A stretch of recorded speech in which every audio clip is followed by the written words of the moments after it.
오늘 말씀 제목은 지혜로 낙을 삼는 의인입니다. 23절에 보면 이렇게 나와 있기 때문이거든요. 미련한 자는 행악으로 낙을 삼지만 명철한 자는 지혜로 낙을 삼는다고 합니다. 그러니까 하나님을 알아가는 것이 의인에게는 참된 기쁨이라는 것을 말씀해 주는 것이죠.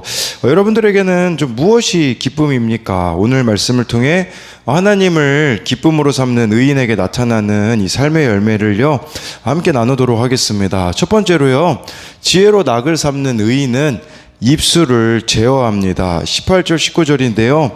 미움을 감추는 자는 거짓된 입술을 가진 자요, 중상하는 자는 미련한 자이니라. 말이 많으면 허물을 면하기 어려우나 그 입술을 제어하는 자는 지혜가 있느니라. 여기 보니까요, 18절에요, 미움을 감추는 자는 거짓된 입술을 가진 자라고 말하는 거예요. 이게 무슨 말이냐?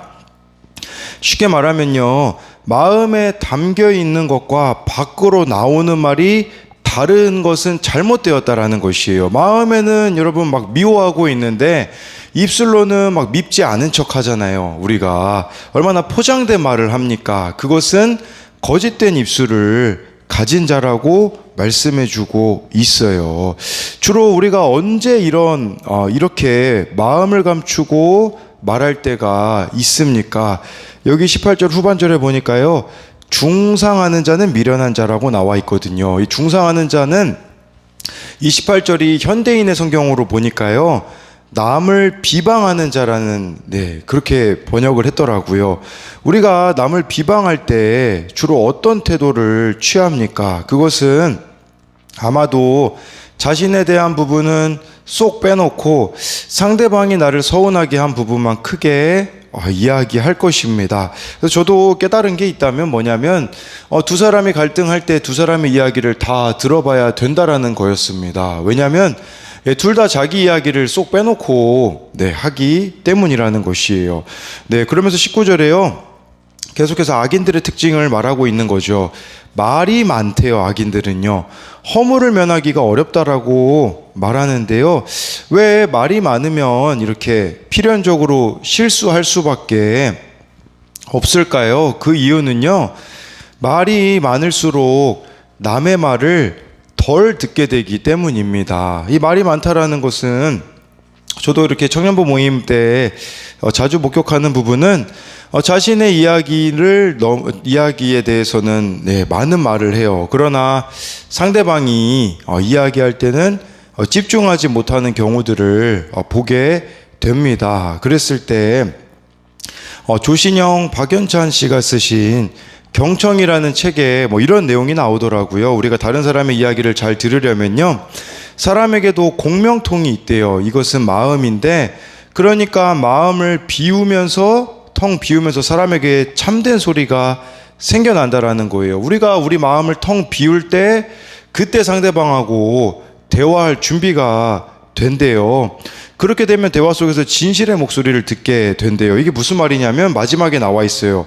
우리는 대부분 상대방의 말을 듣기도 전에 미리 나의 생각으로 짐작하고 판단하곤 합니다. 그러니까 우리가 막 들으면서요, 막 다 이미 생각을 하는 거예요. 이거는 이렇게 되고 저건 저렇게 되고, 또 막 중간에 이렇게 끼어들어서 빨리 답을 내려버리고 싶은 그런 마음이 있는 거죠. 근데 진정한 대화는요, 마음의 텅 빔에서부터 시작된다라는 것이에요. 그래서 이렇게도 이야기하더라고요. 상대방의 말을 왜곡하지 않고 있는 그대로 받아들이기 위해서는 먼저 빈 마음이 필요하다라는 뜻입니다. 텅 빈 마음이란 아무것도 생각하지 말라는 뜻은 아닙니다. 나의 편견과 고집을 잠시 접어두라는 의미입니다.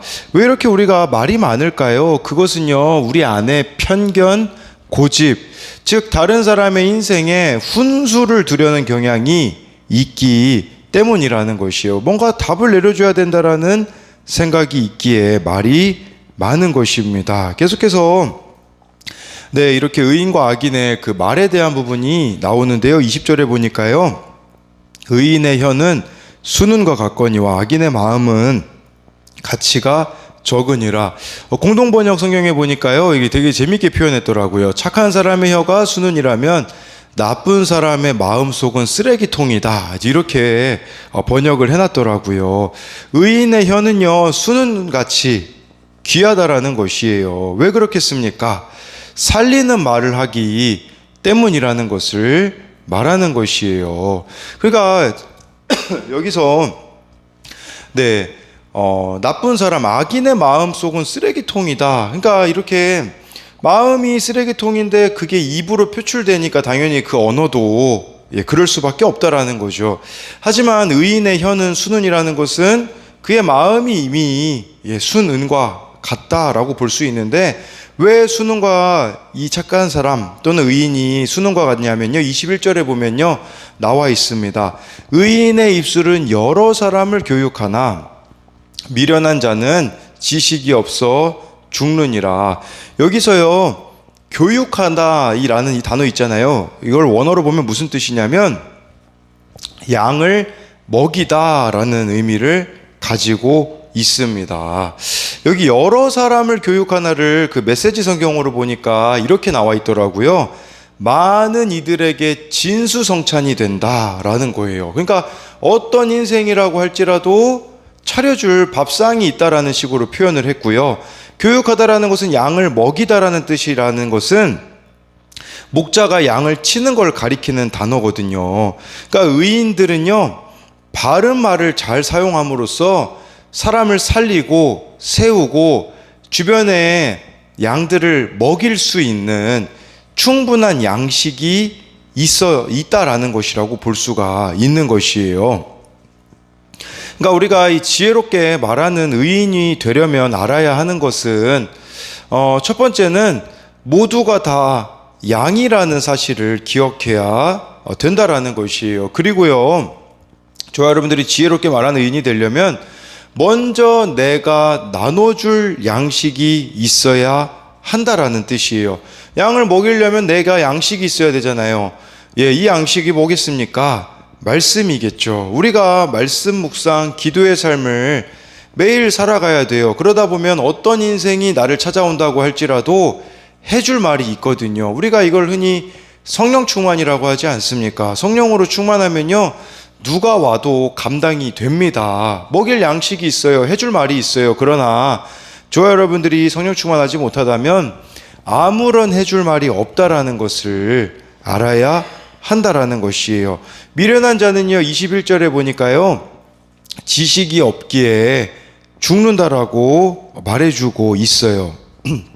즉 하나님을 아는 지식이 아니겠습니까? 하나님을 아는 지식이 없으니까요, 죽어가는 거예요. 이 지식이 없기 때문에 자기 생각, 자기 옳고 그름에 갇혀서 죽어갈 수밖에 없다라는 것이죠.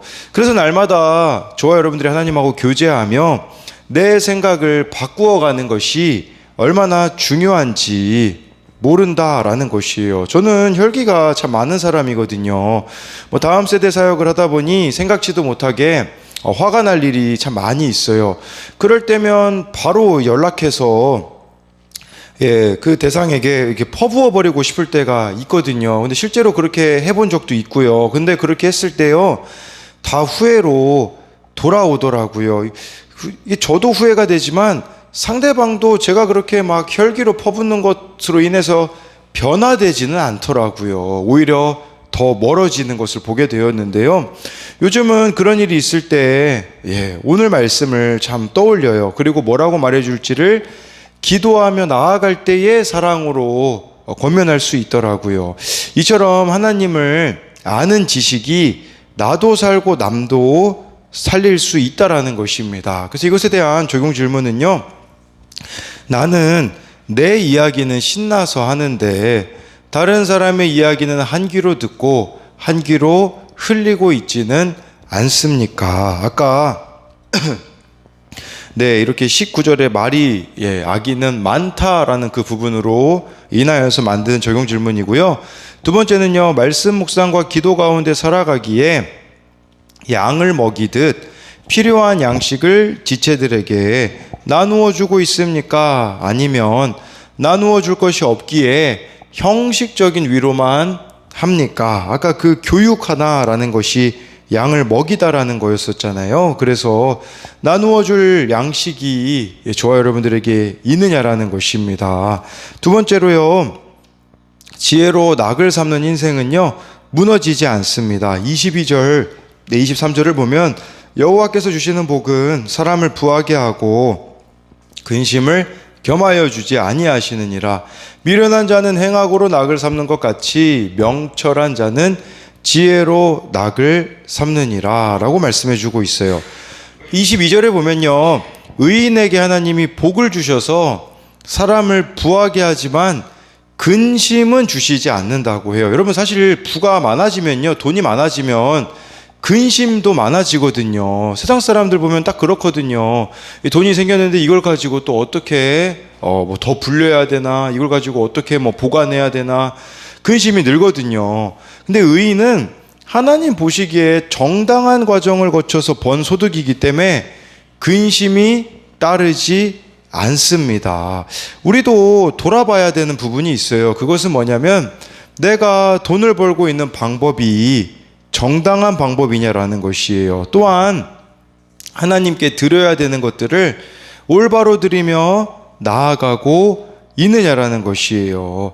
많은 사람이 부자가 되려고 애쓰잖아요. 하지만 원하는 것을 손에 넣어도요, 하나님을 경외하지 않으면 근심이 찾아올 수밖에 없다라는 것이에요. 이 근심이라는 것은 하나님을 경외하지 않기에 생기는 마음이라고 볼 수가 있습니다.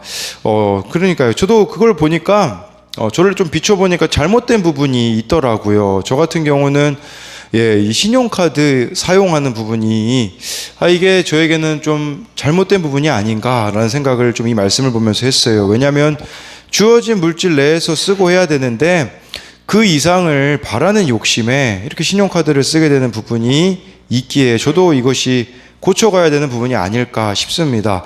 23절에요. 미련한 자는 행악을 낙으로 삼는다고 합니다. 쉽게 말하면 못된 짓이 재밌는 거예요. 그러니까 악인은요, 나쁜 짓 하는 것이 즐거움이라고 볼 수가 있어요. 그런데요, 명철한 자는요, 의인은요, 지혜로 낙을 삼는데, 여기서 말하는 지혜는 뭐겠습니까? 하나님을 알아가는 거겠죠. 그러니까 이 명철한 자는 하나님을 알아가는 것이 그의 인생의 즐거움인데, 조혜련 집사님 인터뷰 기사를 봤는데요, 이렇게 나왔더라고요.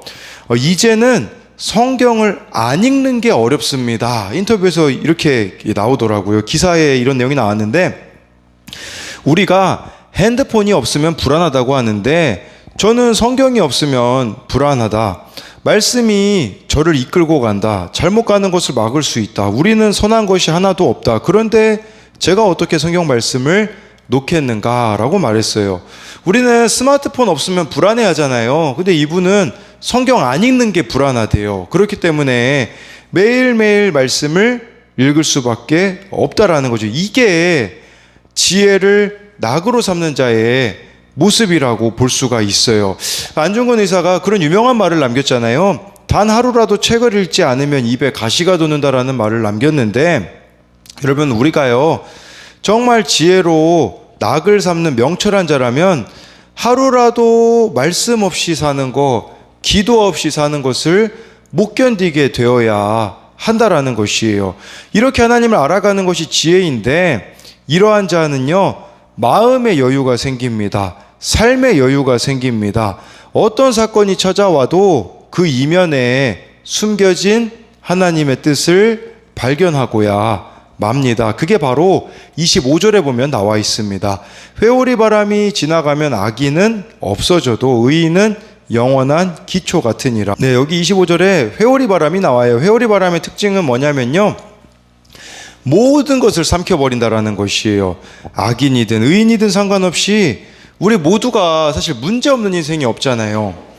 모든 것을 다 삼킬 것 같은 문제들이 있고 사건들이 있다는 사실입니다. 그런데요, 제가 이 좀 보면서 좀 생각이 되었던 건 뭐냐면, 여기 회오리 바람이라는 단어가 있잖아요. 이걸 원어로 보니까 또 쓰였던 곳이 있더라고요. 이거랑 같은 의미로 쓰인 곳이 어디가 있냐면, 이 회오리 바람이 홍해라는 단어랑 같은 단어예요. 홍해가 어디입니까? 예, 이스라엘 백성들이 출애굽할 때 마지막에 홍해 앞에 서 있었잖아요. 이 홍해를 마주하게 되는데 애굽 사람들은 어떻게 됐죠? 홍해에서 삼킴을 당했지만 이스라엘 민족은 홍해를 통과함으로써 구원의 사건이 되었던 거죠. 회오리 바람과 홍해의 특징은 뭐냐면요, 내 힘으로는 아무것도 할 수 없는 걸 말하는 거예요. 우리에게도요, 내 힘으로는 아무것도 할 수 없는 문제들이 있을 겁니다. 사건들이 있을 거예요. 회오리 바람을 만날 것이고요, 눈앞에 홍해를 만날 것이에요. 그런데 악인들은 어떻게 되냐? 그것을 죽을 일로 다가오기에 없어질 거예요. 그렇지만 의인은 영원한 기초 같으니라라는 말이 무슨 말이냐? 영원히 세워질 거라는 의미라고 볼 수가 있어요. 악인은 왜 없어질까요? 기초가 나이기 때문이에요. 내가 기초이기 때문에, 예, 이렇게 나라는 기초 위에 세운 인생은 허무하고, 예, 이렇게 시간 낭비를 할 수밖에 없다라는 것이에요. 그렇지만 의인은 영원한 기초, 영원히 세워진다라고 하는데 의인의 기초가 어디에 있겠습니까?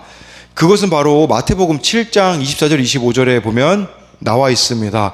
그러므로 누구든지 나의 이 말을 듣고 행하는 자는 그 집을 반석 위에 지은 지혜로운 사람 같으리니 비가 내리고 장수가 나고 바람이 불어 그 집에 부딪히되 무너지지 아니하나니 이는 주추를 반석 위에 놓은 까닭이요 라고 말씀해 주고 있어요. 네, 여기 보니까 반석 위에 집을 지은 자는요, 예, 비가 내려요, 창수가 나고 바람도 불어요, 무너질 수 있죠. 근데 무너지지 않아요. 그 이유는 기초를 반석 위에 놓았기 때문이라고 볼 수 있는데, 이 반석이 무엇이겠습니까? 예수 그리스도가 기초가 되었다라고도 볼 수가 있겠고요. 나의 이 말을 듣고 행하는 자는 이라고 예수님이 말씀하셨기 때문에 정말 말씀 위에 기초를 둔 사람들은요, 어떤 문제들이 와도 무너지지 않는다라고 말씀해주고 있는 것이에요. 그래서 저와 여러분들이 말씀의 기초 위에 날마다 나를 두고 살아간다면 어떤 문제들이 와도요, 무너지지 않는 자들이 될 수 있고요. 더 나아가 당황스러워 보이는 그 사건과 문제들 속에서 하나님이 나를 향한 그 뜻을 우리가 발견하게 된다라는 것을 말해주는 것입니다. 그래서 이것에 대한 적용도요, 나는 무엇 없이 살지 못합니까? 내가 나의 인생의 낙으로 여기고 있는 것이 무엇입니까? 여러분들이 난 이거 없으면 못 산다, 그게 여러분들이 지금 즐기고 있는 것들이거든요. 근데 아까 그 조혜론 씨의 고백처럼 나는 진짜 말씀 없이는 못 산다, 이것이 우리가 되고 있는가? 그거를 묻고 있는 것이에요. 두 번째는요, 내게 찾아온 회오리 바람 또는 홍해와 같은 사건은 무엇입니까? 이건 내 힘으로 감당할 수 없는 그런 문제들이겠죠. 내 자신을 기초로 해결하려고 하기에 실망과 허무함 가운데 있습니까? 아니면 말씀을 기초에 두기에 구원의 사건이 되고 있습니까? 정말 좋아요. 여러분들이요, 이 말씀 위에 기초를 두어서 어떤 사건을 만나도 넉넉히 이겨내는 지혜로 낙을 삼는 의인이 되기를 소망합니다. 제가 기도하겠습니다. 하나님, 우리에게 얼마나 많은 자기 생각과 옳고 그름이 있는지 모릅니다. 그렇기에 다른 사람의 이야기를 기울이기보다 내 이야기하는 것을 즐거워합니다. 다른 인생에 대해서 공감하지 못하고 답만 내려주려고 할 때가 얼마나 많은지 모릅니다. 날마다 성령 충만한 자가 되어서 내 주변의 양들과 같은 자들을 먹일 것이 있는, 하나님으로부터 공급받는 양식이 늘 준비된 자가 되게 하여 주옵소서. 그리하여서 나누어 줄 것만 있는 인생이 되게 하여 주실 것을 믿습니다. 하나님, 저의 죄를 회개합니다. 제가 어제 성령 충만하지 못하여서 저를 찾았던 분이 있는데 찾아가 보지 않았습니다. 이제라도 회개하오니 오늘 찾아갈 그분을 구원으로 인도하여 주옵소서. 늘 우리를 찾아오는 회오리 바람과 홍해와 같은 사건이 있습니다. 홍해가 하나님을 아는 이스라엘 백성에게는 구원의 사건이 되었듯이 우리 또한 하나님을 힘써 말씀과 기도로 알아감으로써 어떤 사건이 와도 그것은 망하는 사건이 아니라 구원의 사건임을 잊지 않게 하여 주옵소서. 내가 기준이 아니라 말씀이 기준이기에 넉넉히 이기게 하시고 그 가운데 숨겨진 하나님의 뜻을 발견하는 은혜를 주옵소서. 살아계신 예수님 이름으로 기도드립니다. 아멘.